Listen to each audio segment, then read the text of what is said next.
बच्चूभाऊ कडू यांच्या मार्गदर्शनाखाली दिव्यांग, निराधार आणि सामाजिकदृष्ट्या दुर्बल घटकांच्या प्रलंबित हक्कांसाठी 12 डिसेंबर रोजी जिल्हाधिकारी कार्यालयावर मोर्चा काढण्यात येणार आहे। यासाठी आयोजकांनी जिल्हाधिकाऱ्यांना निवेदन देत 3 महत्त्वाच्या मागण्या तात्काळ मान्य करण्याची विनंती केली आहे। स्थानिक आमदार निधी दिव्यांगांसाठी प्रत्यक्ष खर्च करावा।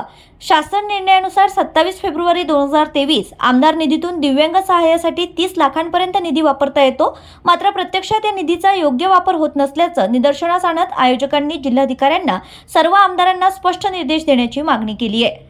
दिनांक 5 जुलै 2023च्या शासन निर्णयानुसार लाभार्थ्यांच्या मुलांची 25 वर्षाची अट रद्द करण्यात आलेली आहे।